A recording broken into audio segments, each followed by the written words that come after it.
The following program contains scenes and language of a frank and explicit nature. Viewer discretion is advised.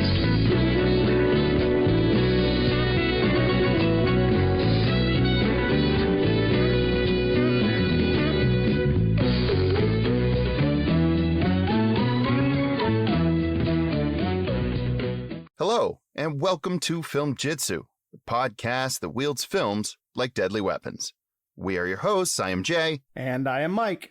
On this episode, Mike will be letting us know if there's enough bang to bring the boys to the yard in Gunpowder Milkshake, a 2021 action flick that's part of a film genre I'm calling Neon Gun Fables. These excessively violent, hyper-stylized thrillers frequently have tongue firmly planted in cheek. We'll discuss this particular brand of cinema, as well as this movie's place in it, and we'll follow up by counting down our bottom 5 gun scenes. We'll chase all that with Kick 2 Pick 2, a game where we unveil 4 thematically connected movies, but are allowed to keep only 2, with the others being tossed into the forbidden zone where they'll never be seen again. And instead of Mike revealing what I have to endure for putting him through 2 hours of watching bad one-liners and even worse fight choreography, we're going to be doing something special, right, Mike? We are, but we're going to tell them what that is at the end of the show. But before all that, let's go ahead and shoot the shit out of the trailer. Sam, your talents are needed. Somebody stole from us. Who's crazy enough to steal from the firm? We have an 8-year-old girl. I can't leave her to die. Are you a serial killer? What? It's more complicated than that. There's a change of plan. Sam, you killed the wrong people. Some bad men are coming to hurt us. We have to go where it's safe. Didn't I teach you to always guard your back? Hi, Mom. So, what's the plan? I called as an Uber. Are you kidding me? Nope. Now! Remember who you're dealing with.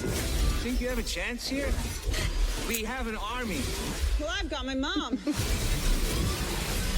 There's not a single person on earth I'd rather kill people with. Thanks, Mom. Mike, you were extremely generous during our last episode when I mentioned my somewhat bizarre name for the category of cinema I believe Gunpowder Milkshake belongs to. I call these flicks Neon Gun Fables. Which I think is brilliant. I have been, for the last week since watching this movie, just kind of marveling at what a great encapsulation that phrase is for this kind of movie, because it is sort of its own genre. And I hadn't thought about it that way before until you brought it to the table, but you're dead ass right. And I think that maybe Neon Gun Fables is the best new phrase in cinema since Manic Pixie Dream Girl. That was the girl from Scott Pilgrim, it's right? It's Zooey Deschanel and everything, yeah. Oh, Zooey Deschanel, right. Fair enough. Well, I had some rationale that I wanted to explain to the folks at home about how I came up with that phrase. So neon represents style, and in particular, an urban nightlife vibe. You know, the bright colors that are in direct contrast with the wet streets and menacing shadows of film noir, which I consider a grandparent of this kind of fare. And I also know that neo-noir is used a lot of times to describe this genre. I don't think it covers enough. So let's get to gun. That's obvious. These movies have guns galore, and they frequently feature the kind of gung fu that's one of the hallmarks of like John Woo cinema. Right. Finally, Fables. These movies all contain a kind of vast, sprawling, and I think often absurd mythology in which their characters frequently are contract killers or agents, and they're bound by some bizarre set of rules and loyalty, and they're members of or they're battling against grand underground syndicates. And all of that is present in Gunpowder Milkshake. You're right about that. Right. I think the fable part, it's almost as if each movie has its own kind of self-contained logic and rules. Like each movie is its own separate universe that couldn't exist in our reality. And I think that really is the thing that sets it apart from just your regular action flick. These movies don't have any more gunplay than, say, something like a Jason Bourne film, for example. Right. But a Jason Bourne film exists within our world. Whereas these certainly seem to stand apart from that in the way that a fairy tale does, often with Yes. kings and queens, and we have knights and roaming warriors. A lot of times we're talking about maybe a Ronin type character, this lone warrior who's battling the armies for the purposes of either revenge or morality. That's what these films are, from your John Wicks right down to Gunpowder Milkshake. That is a part of it. And you mentioned some of those, I think maybe off air last time. We talked about things like Bullet Train. We talked about things like Atomic Blonde, Baby Driver, The Kingsman. That's right. Yeah. Even I would go as far to say that even Kill Bill is a part of this. It's a part of this neo-noir action, kung fu, guns blazing, criminal underworld in complete non-reality. It's just a fairy tale. It's a fantasy. And I think that's what really sets these movies apart. They blend noir. They take some sort of vaporwave style or maybe something from the 60s. They mash it up into these weird neon gun fables. And so let's talk about Gunpowder Milkshake as its own neon gun fable. This one is very, very cartoonish. Bright colors, rounded edges. The movie plays to me a little bit like an ultra-violent version of Who Framed Roger Rabbit. Really? It's like a cartoon come to life. Everything is a little bit bigger, a little bit exaggerated. And I have to say, I had to try really hard this entire time up until this point not to use the phrase Chick Wick or Jane Wick, I think, because that's what this is. Is it? Really? Do you feel that way? Yeah, I guess it is a little bit. Yeah, I guess you're right. Yeah. Now, the big difference here, of course, is that what this movie has that movie doesn't is a pretty stellar supporting cast. John Wick is a man apart. He's an entity unto himself, and he is just mowing down bad guy after bad guy with these occasional cutscenes with actors like Lance Reddick or Ian McShane. But really, those are just John Wick on a path to destruction. Here we have a character who is supported by these other women in her life. Our lead in this movie is Sam, whose mother was a part of one of these big international spy syndicate things like you're talking about. In this case, it's The Firm. That's who we're afraid of in this one, The Firm, with lines like, "Who's crazy enough to steal from The Firm?"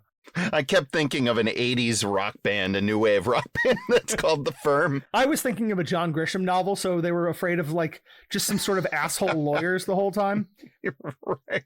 But what we have instead is Sam, who loses her mother at the beginning of the film to The Firm and then falls into this life herself and is surrounded when the shit hits the proverbial fan, as it always does, by these other women who were friends of her mother, played by Michelle Yeoh, Oscar winner Michelle Yeoh. We even have a Paul Giamatti sighting in here just to give us a little bit of gravitas on the male side of things, but that's all really unimportant. Yeah, and Lena Headey plays her mother, so I mean, like, that's right.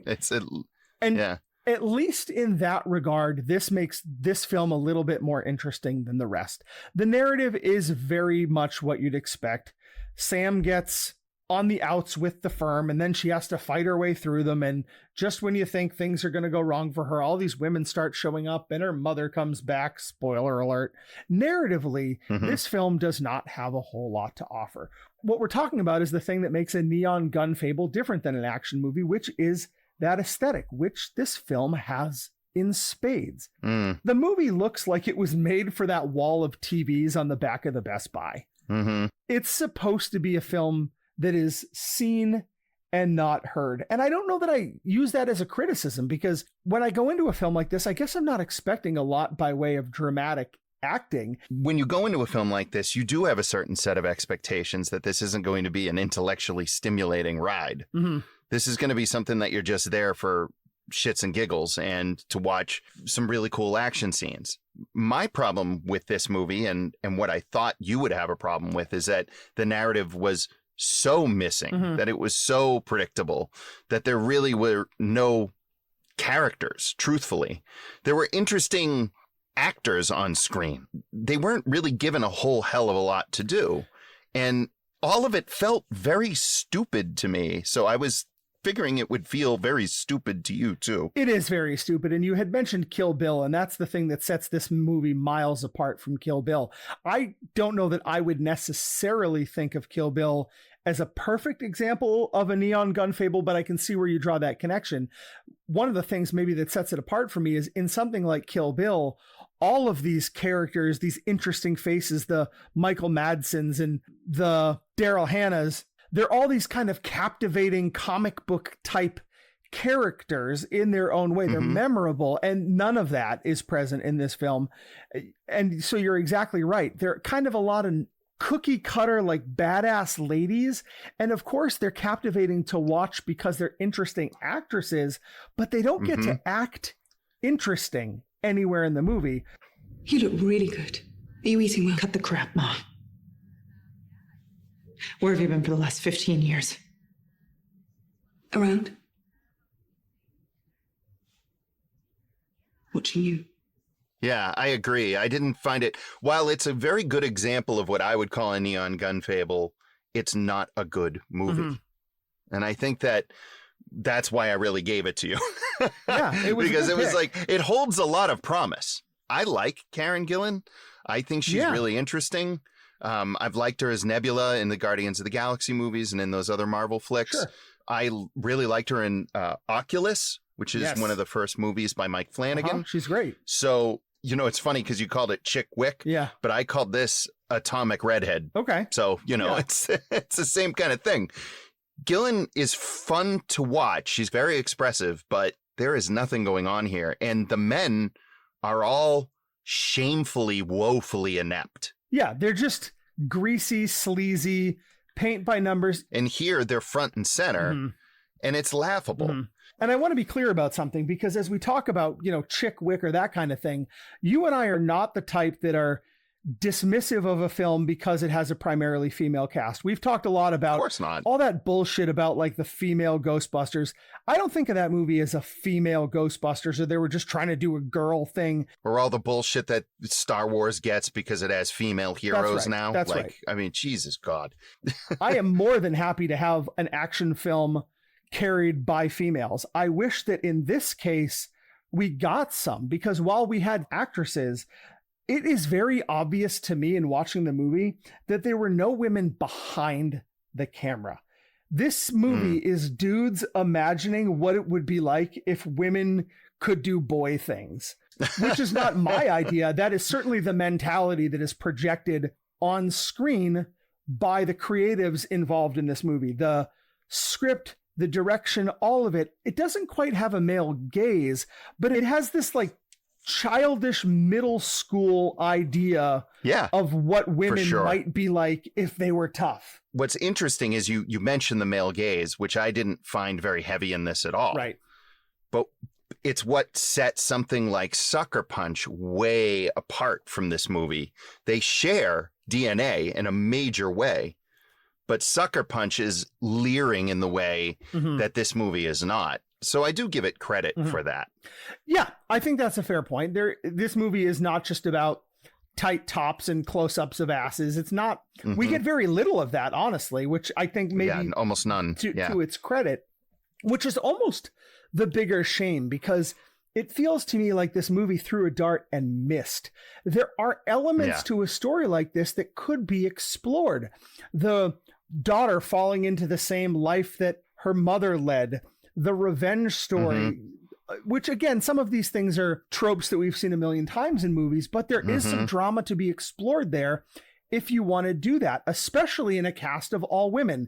There is an empowerment story here. There is a story to be told about these female assassins operating in the world that they live in, and they choose not to do anything with what could be some interesting gender politic discussions if they wanted to, but the movie's not interested in any of that. It wants to try to be a comedy, it feels like, but it's not particularly funny. It's never funny. And so it doesn't explore any of the themes that would require additional gravity. And so they just throw another joke at you that isn't funny.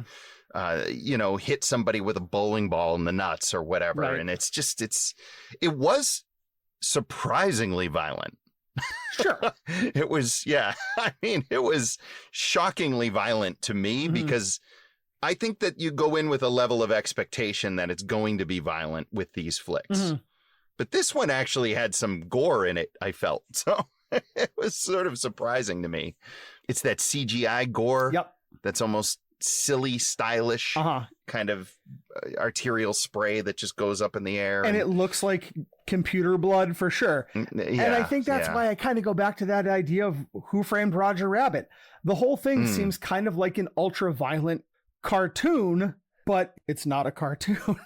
Do you like these kinds of movies? Like, did you like Baby Driver? Did you like, I mean, because I love Baby Driver. I think Baby Driver is a phenomenal film. I do. And I don't know that I would say, maybe again, Baby Driver might not exactly fit into this kind of thing for me, because Baby Driver, kind of like a Mission Impossible, I see that existing in a real world. Way. It doesn't have sort of, I don't know. I disagree. Well, I guess then I need some clarification then, because what I'm hearing is like anything that involves assassins and some sort of underworld, if it's violent, is kind of falling into your definition. If it's hyper stylized, violent, has a pumping music score, has that kind of day glow neon coloring. Yeah, see, throughout. That's where you lose me with Baby Driver. Baby Driver, very much, I see it happening very much in like the plain light of day. Yeah, no, I mean, there is plenty of that too.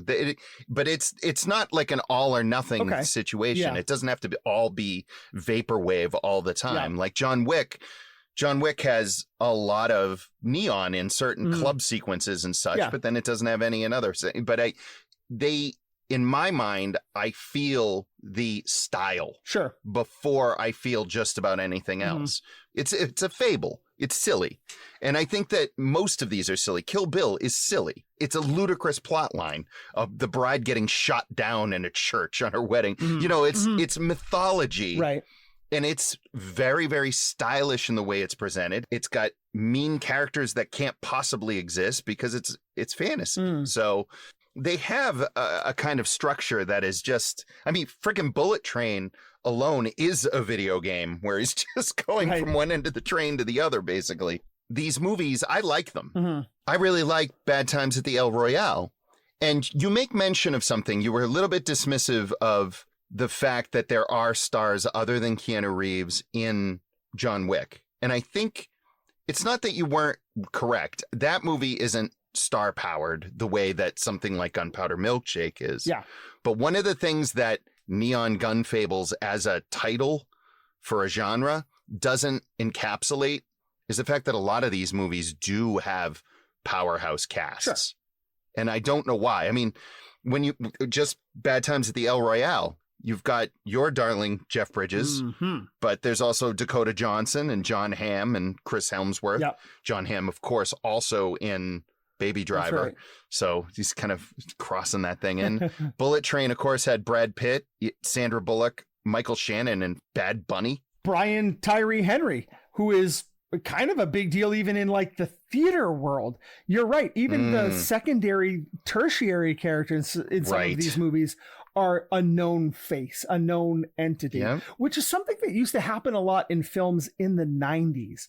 A lot of 90s films, they were really good at casting these outside characters. If you think about some of those 90s action movies, there's Con Air.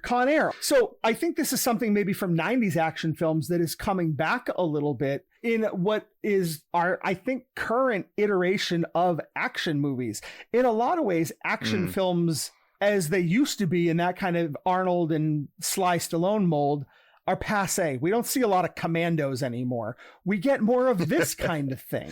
Yeah, ensemble sort of structured stuff that goes behind one lead character, but you know, it is shared screen time with a bunch of other people, then they're colorful sort of characters. And part of me wonders if that is the influence and the blending of video game culture in cinema, because these movies are much more like video games than something like a Commando or a Cobra. And I think that maybe we're seeing a little bit of the influence of video games on action cinema. You could say that. I mean, that's an interesting one. I never considered that. I think of video games as having a direct impact in many respects with something like well, we talked about Hardcore Henry before. Yeah. That's a pretty extreme example. Yeah, well, it's that first person video game, right? But I mean, just narratively speaking, of course, you've got your video game adaptations too, like the Resident Evil movies. Mm-hmm. But there is this sense of propulsive going through levels. That's right. Right? Yep. Yeah. Even something like Snowpiercer has that vibe to it. I very much thought of Snowpiercer as not a neon gun fable necessarily, more of just a fable. Yeah. But this idea of a video game, I thought that represented quite a bit. Like, because what is it? Guy Pearce, he's just going through layer after layer, right? As he's moving up the train. What is it? Driven by like Ed Harris? Is that right? It's a heck of a flick if you haven't taken the time. Snowpiercer is a weird movie. Wasn't that directed by the guy that did Parasite, Bong Joon-ho? Yes, isn't that his name? It absolutely was, and a fantastic zany villain performance by Tilda Swinton. That's a great flick. Oh, but you're right. yeah, I don't think that Yeah, necessarily fits into the neon gun fable. Maybe the thing I'm a little bit hung up on is maybe some of these films we're talking about is like 2 out of 3 ain't bad. I think for me, not all of these films have all 3 of those elements. In some ways, I think of Kill Bill. It's got the gun and the fable, but maybe not the neon. Maybe Baby Driver has the gun and the neon, but not the fable. I don't want to get bogged down in those kind of details. But yeah, I think for something like this genre, I do think we're seeing a little bit of a blending of maybe gamer culture with our action cinema, which I guess maybe I'm in favor of because by and large, I enjoy these movies.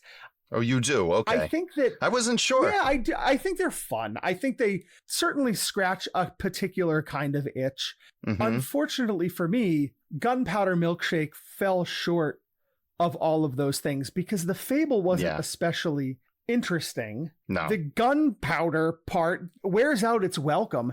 They try and complete this big action sequence in the diner, the final showdown, where all of these ladies are kind of bullet time blasting the bad guys. We have a moment where we think we're not going to get out of the diner, right? We've resigned ourselves to, we've finally been cornered by the bad guys. And the next thing you know, there's the ladies and they're blasting their way out. And it's all very predictable and not especially exciting. And so unfortunately, I think Gunpowder Milkshake is one of the very weakest examples of what I think for sure is kind of an otherwise fun genre.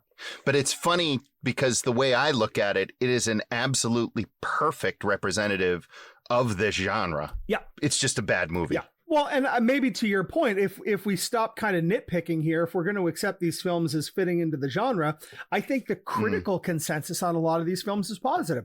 People love Baby Driver. People love the Kill Bill films. I think a lot of the movies that we're talking about, John Wick, I know you're not a fan, but that franchise is enormously popular and critically appreciated. So I think overall, this is a genre that is accepted by your general film going audience. I think people are into these movies. But I think the agreement is for you and I on Gunpowder Milkshake. It's an excellent representative of this particular genre, but it's a bad film. My hope is that if nothing else comes out of this, that this brilliant phrase that you have coined takes off. And suddenly we start seeing it in film publications far and wide. I want to see this phrase everywhere because it is just that good, even though this movie is just that bad. 5, 4, 3, 2, 1. Jason, it is time for the bottom 5. This time on our episode, we have to do bottom 5 or top 5 milkshakes as you gave it to us. My number 5, I Will Drink Your Milkshake from There Will Be Blood. I think we could probably think about George McFly's milkshake, the slide down the bar where he chugs back that milkshake in Back to the Future. And then I think, of course, it has to be the $5 milkshake. Mike. Yeah. It wasn't bottom 5 milkshakes. Can we pause? I have some work to do. That's pretty good, man. No, this was our bottom 5 gun scenes to go along with Gunpowder Milkshake because it was filled with what I think Joe Bob Briggs calls gun foo. That's right. If I'm not mistaken, right? So really, you didn't have to go with gun fights. You didn't have to go with anything other than something that was involving guns. I assumed that the approach that you would take would be either poorly performed gun action sequences or just something dumb with guns. Dumb with Guns. That's our new podcast, Dumb with Guns. We just interview guys with lots of flags on the back of their trucks. And done with guns. That's right. Punisher stickers on the back of their... They don't like participation trophies, but they sure will wave a Confederate flag, won't they? Anyway, now that we've made those knuckleheads angry, just real quick, one more time. Am I not supposed to be talking about when Rizzo dumps that milkshake over somebody's head in Greece? This doesn't count? Doesn't count, like man. milkshake-inspired action sequences don't count either? I can't... It has to be a gun. It needs to be a gun, man. All right, well... Yeah. Gun scenes. My number 5, then, I guess, is maybe my simplest version of a bottom 5 gun scene, but I thought of it nearly instantaneously, which is a scene from one of our favorites, Ed Wood. In Plan 9 from Outer Space, there's a scene where there's a detective talking to some police officers, and he's got this prop gun in his hand, but it's like he forgot it's there, and he's just kind of waving the fucking thing around, like he fixes his hat with it at one point. He's scratching his head. Taps it. It is the most gorgeous example of poor gun safety you could possibly imagine, because the prop and everything in this movie is so laughably garbage that he can't even remember that he's supposed to be holding a gun. It's just hilarious the way this detective is waving the fucking gun around in the scene. And so Plan 9 from Outer Space is my number 5. One thing sure, Inspector Clay's dead. Murdered. And somebody's responsible. You're in charge now, Lieutenant. Yeah, guess I am. That's an awesome, awesome choice. It reminds me a little bit of that scene in Weird Science where Anthony Michael Hall has the gun. But in that one, it's a conscious thing where he's waving it around and everybody's ducking behind him at the party.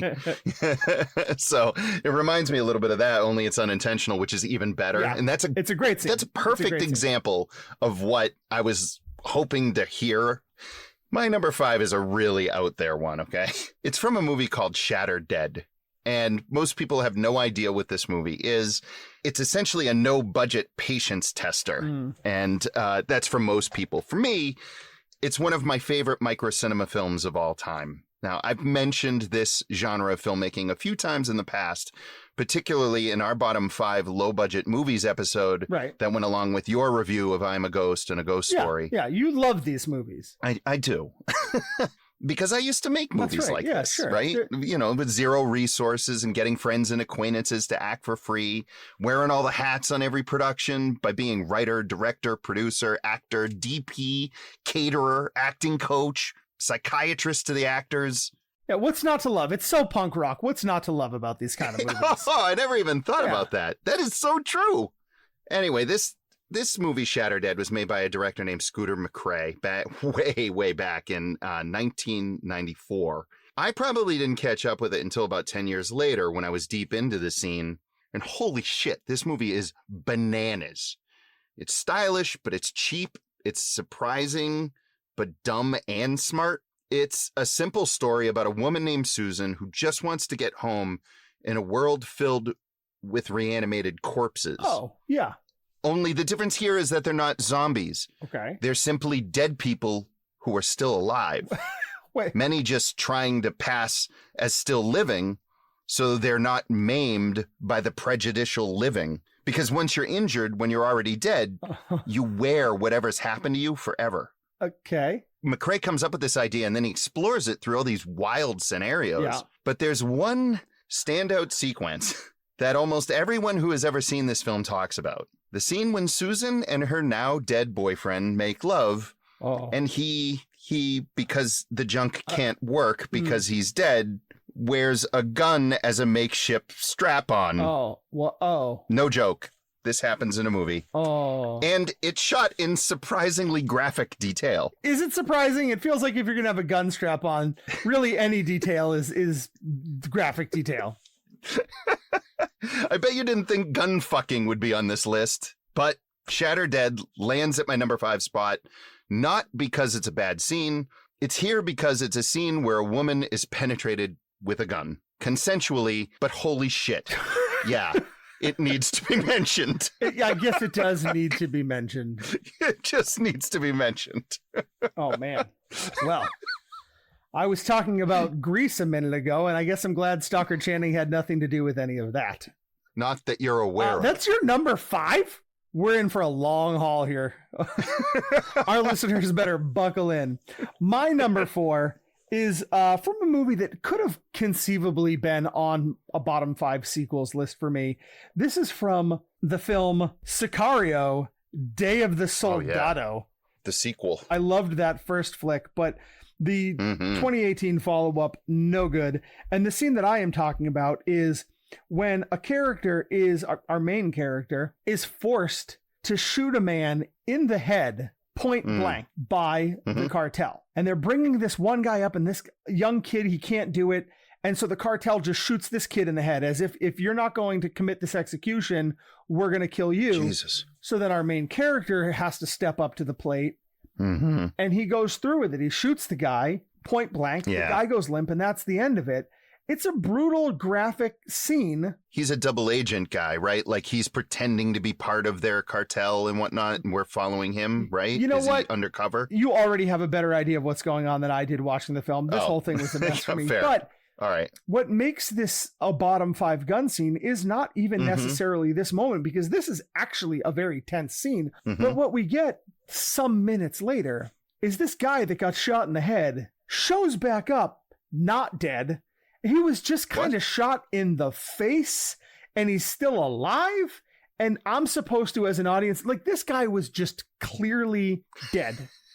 And then I am supposed to believe afterwards that no, our lead character did not commit this murder. So, and all I could think of was that scene from Misery when Kathy Bates freaks out and, he didn't get out of the cock-a-doodle car. Like, that's all I could think of. It's just this rug pulled out from under you. It sucks. And so that was why it made my list, not necessarily because of the gun scene, but sort of the gun situation as being so intolerably stupid. They pulled a Mario Van Peebles in Jaws the Revenge. Yes. That's right. He was dead. Absolutely dead at the bottom of the sea. And then boop, he's all right. No, he's okay. Yeah. Yeah. No, you got to throw out the movie when it goes Mario Van Peebles on you. My number 4 may cause an argument potentially because it's a pretty well-loved movie. But by 1988, just a short 10 years after he stormed onto the scene with Halloween, John Carpenter's career had begun to skid out. After the big budget disappointments of 82's The Thing, which of course is now considered a classic, and 86's Big Trouble in Little China, Carpenter decided to go back to his more indie roots and signed a deal with Alive Films to direct 2 low-budget pictures, Prince of Darkness and They Live. They are very, very cheaply made, and it is pretty evident, especially when it comes to They Live, as we are nearing the end of the movie. John Nada, played by wrestler Rowdy Roddy Piper, makes his way to the top of the TV station that's transmitting the alien signal that keeps all of humankind asleep, right? Obey. Yeah, we're all here to obey. Exactly. Well, Nada snaking his way through the tunnels and stairways of the TV station when he encounters guards, and he just lays waste to them with a machine gun. But sadly, Carpenter's budget got so tight, they couldn't even afford enough squibs. Instead, for these climactic gunfights, we get dudes just sort of jiggling as if they're being riddled with bullets and then falling over. It looks silly. And it, along with a lot of the last 10 minutes of They Live, is part of what makes me think Carpenter simply lost his passion for movies after Big Trouble in Little China tanked. Any movie scene that shows that the piss has been stolen out of one of our most beloved genre filmmakers of all time deserves to be on a bottom 5 list. I don't know. And those final TV station gunfights are exactly that. I don't know. So I have no problem placing the great They Live on my bottom 5 gun scene. You have mentioned this before on the show. You've talked. I have. I've talked about this, it. and I was prepared for this to come up, and I was prepared to be upset if it made a bottom 5 list, because for me, it's almost a top 5 gun scene for the exact same reasons you're talking about.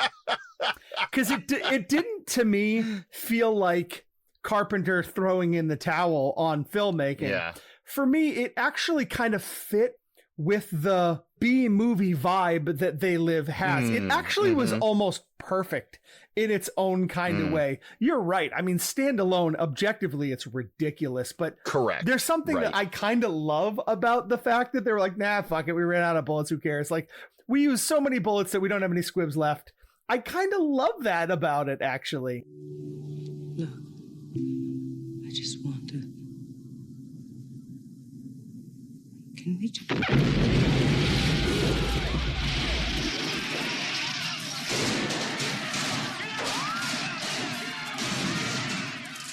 I think that my issue with They Live is that it has a really powerful message that gets kind of buried under this oafish tone that it carries with it. This lazy, lethargic, action-y, but not really exciting tone. Yeah, the third act. It lurches. Yeah. Well, the whole movie kind of lurches through, you know? It's not an exciting film, but it is awesome. Yeah. It's so much fun to watch. Well, we're going to have to agree to disagree on this one, I think, as far as the bottom 5 goes. That is a harsh way to talk about this movie. I think we may end up agreeing a little bit more when it comes to my number 3 pick. Although I hope you'll indulge me, because I know you did say that it was bottom 5 gun scenes. This is not a scene. This is an entire movie. This is an entire movie. I am talking about the 2008, whatever the hell it is, Wanted. Where Angelina Jolie and James McAvoy can curve bullets when they shoot them, and that's the whole thing of the movie. If I understand it correctly, and I know this comes from a graphic novel, and maybe the graphic novel is awesome, I don't know, but they have some kind of rare genetic ability that allows them superhuman strength and speed or something so that they can curve bullets because they're faster than them. And this might actually comfortably fit into a neon gun fable, because there's a little bit. There's the fraternity. It's this society of assassins that maintains the balance of power in the world and all of that kind of thing. But sounds like Neon Gun Fable to me. This is not a great film. Directed by Timur Bekmambetov, which is the only reason I bring it up is because I can pronounce it. So the whole movie, just the whole premise, it was one of those things where like they made the entire movie because somebody thought of curving bullets. Okay. Do you like this movie? I thought it was an absolutely terrible movie when I saw it. But I 100% thought you were going to talk about that movie, The Mexican, which I thought had a gun at the center of it. And it was Brad Pitt and maybe... was it Julia Roberts? That's right. And James Gandolfini, I think it was. And it is absolutely awful. It's supposed to be a comedy, but there's nothing at all funny about it. The plot is extremely convoluted, and I think they were chasing some sort of antique gun, I think, at the center. Would have been a great choice for this if you were going to talk whole movie. Yeah. But dodging bullets with your mind is certainly... or I don't even or bending space or whatever, curving time, or I don't know. Like they're throwing fucking knuckleballs like they're Tim Wakefield. I was like, you can't just throw a bullet around the corner. Oh my God. 50 points to Gryffindor for naming my favorite Red Sox player of all time. There you go. Fantastic. Oh my God. Well, my number 3, look, we talked about this last episode.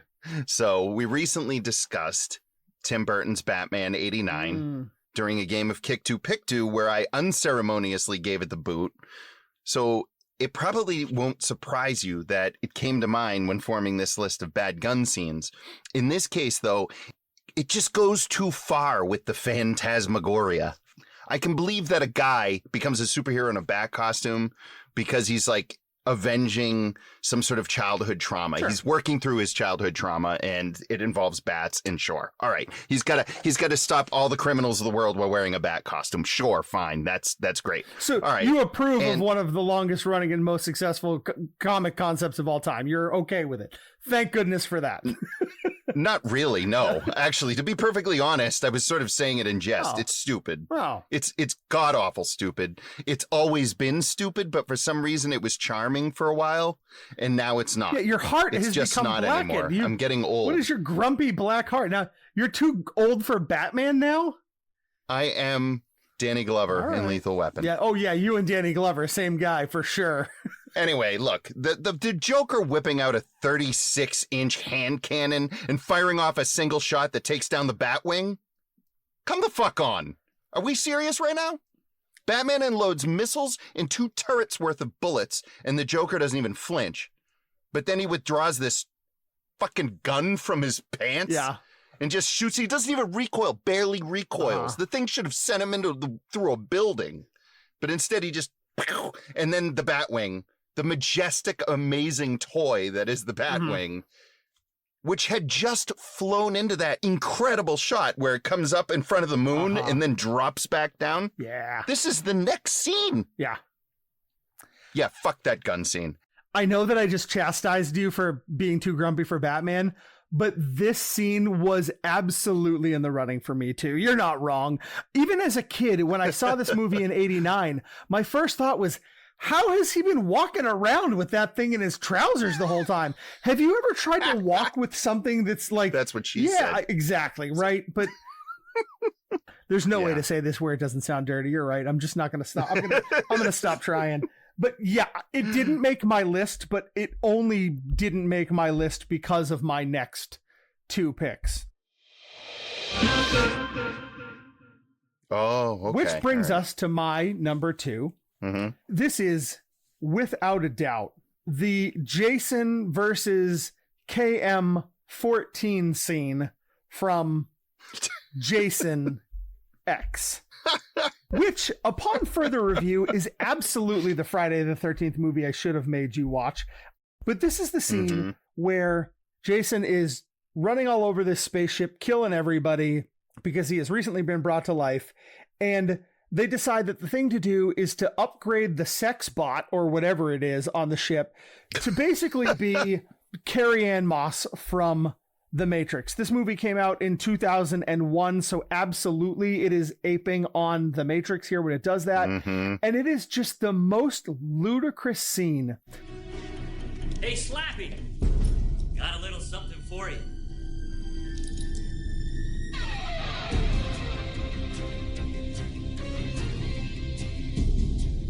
Oh, wow. Gave her an upload. Afraid I'm gonna have to hurt you now.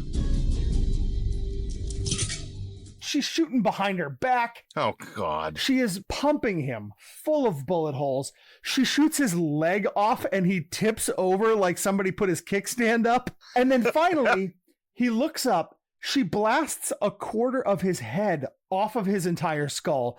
And Jason is now just like this puddle of meat. It goes on forever.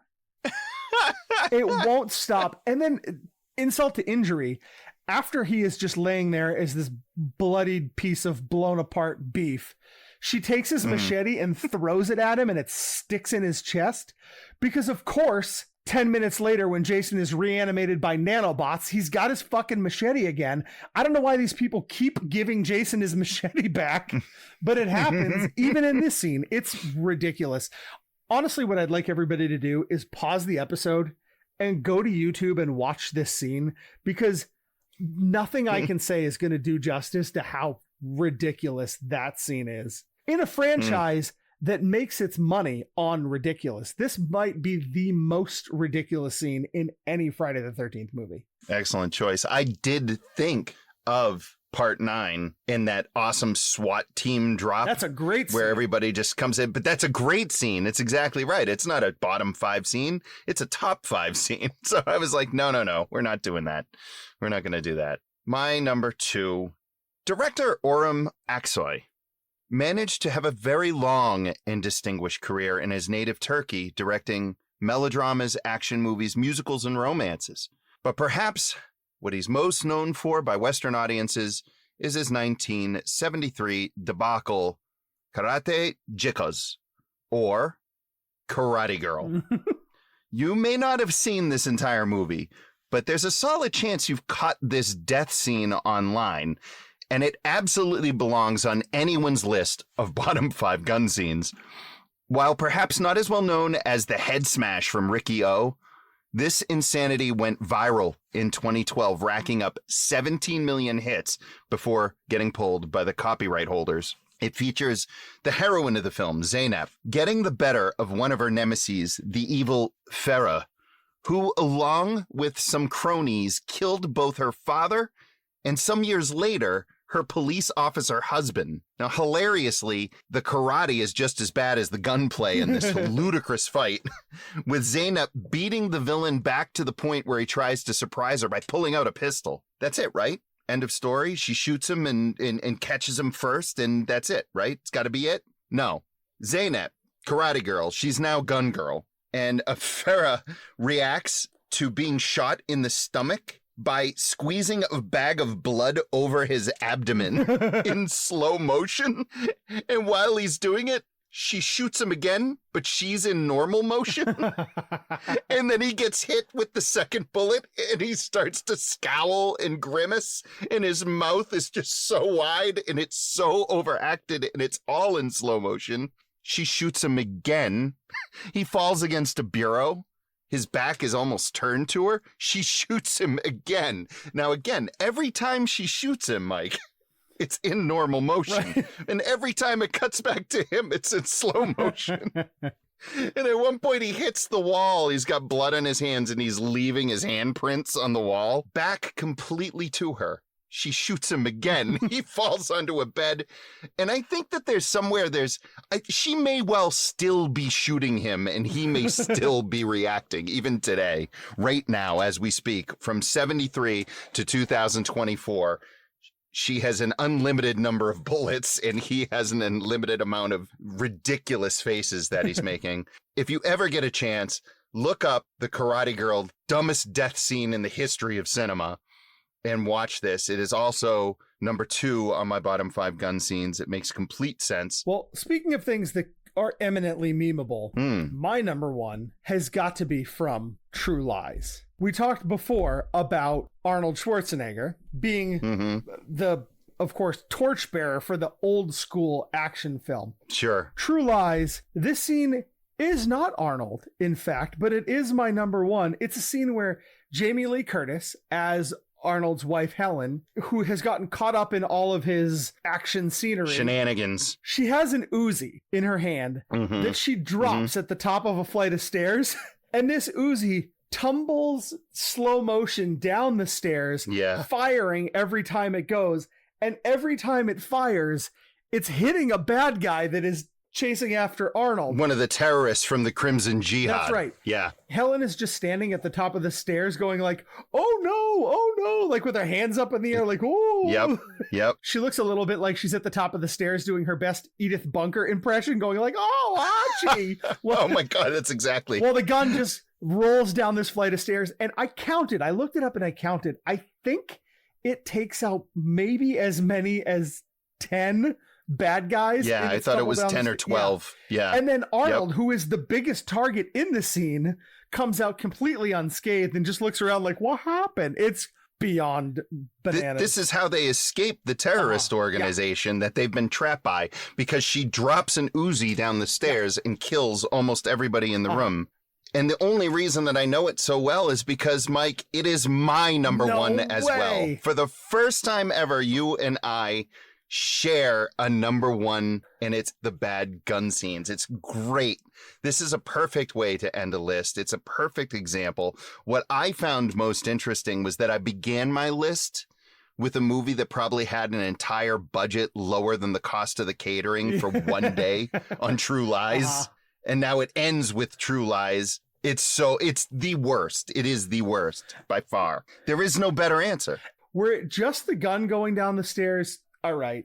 Were it just Jamie Lee Curtis, like, whoa, at the top of the stairs? Okay.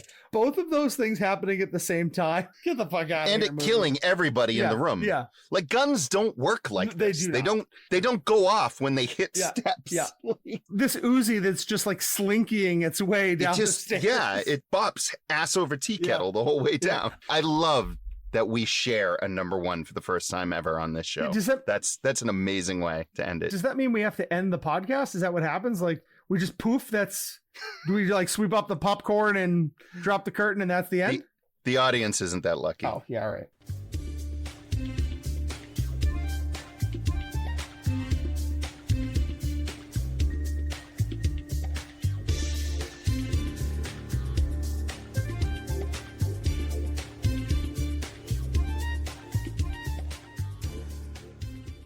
Mike, after all this talk about guns, I figured that we would just continue to talk about guns for our Kick 2, Pick 2. But I don't want to talk about shitty gun sequences anymore. I want to talk about iconic shootouts. So our Kick 2, Pick 2 this time is the iconic shootout edition, but we can only keep 2. And what I realized just now is I made this impossibly difficult on myself. Perfect. And I have no idea what I'm going to choose. So we're going to start with the streets of LA after the bank robbery in Heat, the Fenway Park robbery in The Town, the shootout on the streets of Watertown in Patriots Day, and Moss versus Chigurh on the streets of Eagle Pass in No Country for Old Men. 4 amazing movies, I would argue. 4 incredible scenes with gunplay. What say you, Merrigan? This one actually is real easy for me. What? It's real easy for me. Part and parcel to the fact that I haven't seen Patriots Day. So I can't help you there. That movie was... I had no interest. I don't know what it was. I just had no interest. Probably pound for pound the best movie about Boston I've ever seen. Really? Yeah, really. You saw Fever Pitch, Not though, even right? kidding. I loved Fever Pitch. It's your favorite movie, I know. It's one of them. This is actually very, very easy for me. There isn't a world in which Heat doesn't get picked for the bottom. Wrong. There's no way. You're not coming out of this Wrong. not picking Heat, right? Yeah, I am. Are you Yeah, I shitting am. me? No, I'm not shitting you. Huh. All right. Well, at least one of us is going to get this right. Well, I'm going to give you Heat right off the bat. So there it is. That movie, that scene, everything about it. And I'm gonna take Heat out, even though I absolutely love the scene. Okay. Now let's be really clear. Yeah. This hurts. Yeah, this hurts I know. terribly. Okay. All right. I cannot remove The Town in the Fenway Park robbery scene, which is pretty much Heat, but in the city that I love and in the park that I love. I have so much connection to that space, that building, and seeing what happens there and seeing it all happen on the streets of Boston. It's too much. It's right in here. So for me, The Town has to win out over Heat. They're very, very similar sequences. So yeah, I'm gonna go with The Town for that one. You're gonna easily go with No Country for Old Men. I know you. I am going because to you haven't even seen Patriots Day. That's right. I am going to go with No Country for Old Men. For me, if I'm gonna have a shootout list, I want to have kind of that Western representation, and it fulfills a certain thing for me. But it isn't easy for me to knock The Town out because you're right. That's a killer sequence. That's a really. I can't fault you for picking The Town. I can fault you for not picking Heat, but I cannot fault you for picking The Town. My challenge here is to choose between Patriots Day and No Country for Old Men. That is bold. And I say this about a Mark Wahlberg starring film.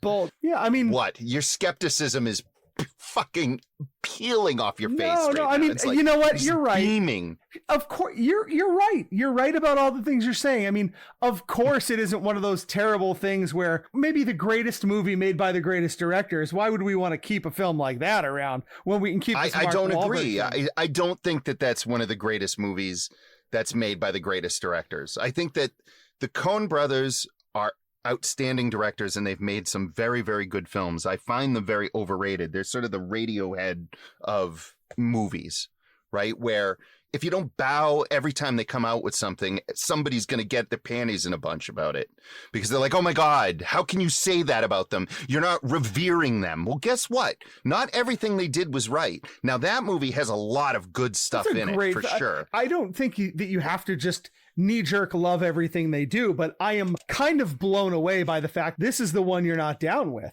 Over again, Patriots Day.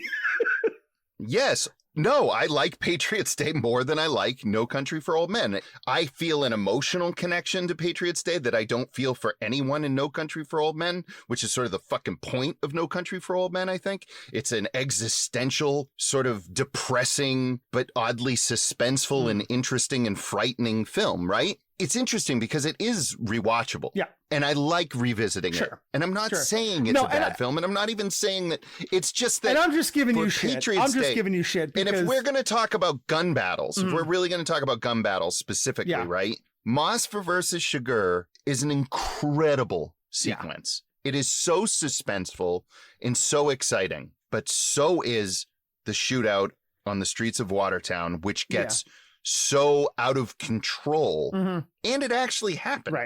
Right. I'm giving you grief because, of course, at the end of the day, something that you know about me is that... I know. You know what? I will never argue somebody their taste. I will argue objectively good or objectively bad. Like, No Country for Old Men is an objectively good film. And I know that you're not saying it isn't. So, yeah, I can't argue your taste. I mean, you like one movie better than the other. I'm a little surprised, though, that you're going with things that are so similar, because The Town and Fenway and then Patriots Day and Water, they're really similar. There's not a lot of spice of life in those final two selections. Yeah, you know, I'm a little, how do we say it? Banal? Nah, I think maybe the Celtics just won a championship and now you're feeling like a homer. That's probably all it is. It might be all it is, truthfully.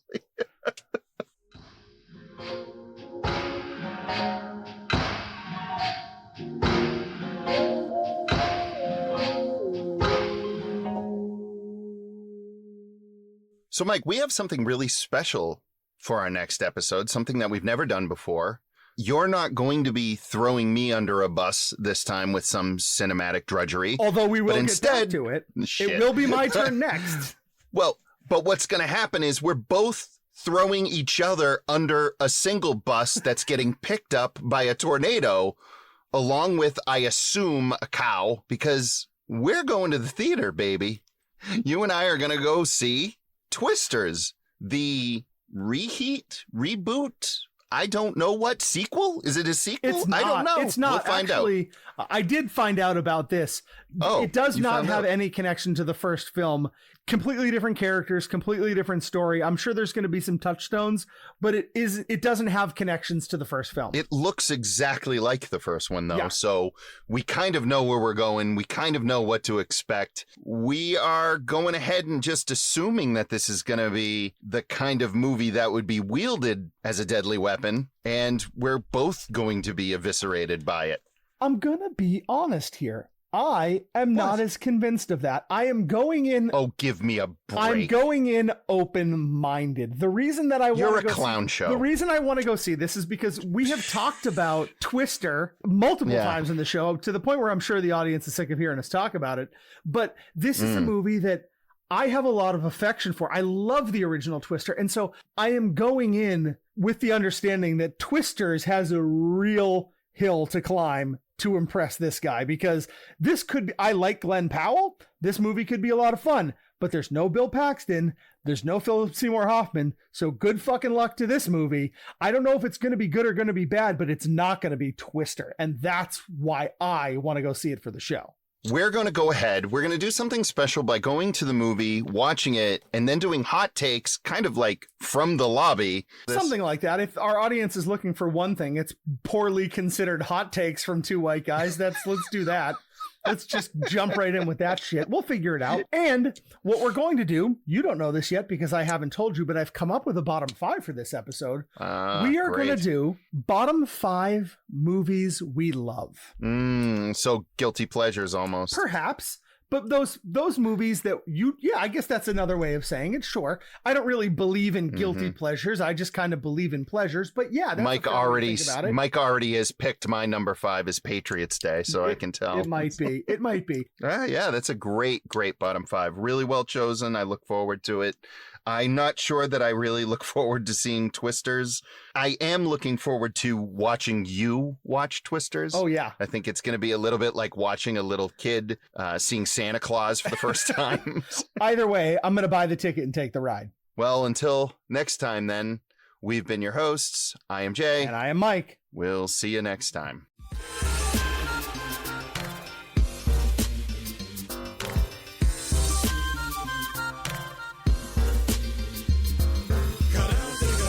Stanno messi in latte, хочу znać zakate, wierzbać usate i sate. Karate, nie хочу tak zadnie mi kiaj. That's no Nava Papa Shadu. We're not doing Nava Papa Shadu. It's only going to sound racist. For everybody here listening still to our episode, Navat Papashado is the director of Gunpowder Milkshake, but both of us were afraid to mention it. But now that Mike has jumped the shark and named the director of Wanted, Now we have to bring up Navat Papashado. I'm cutting it. I'm cutting it. No, you can't cut Cutting it. No. I'm cutting it. There's no way.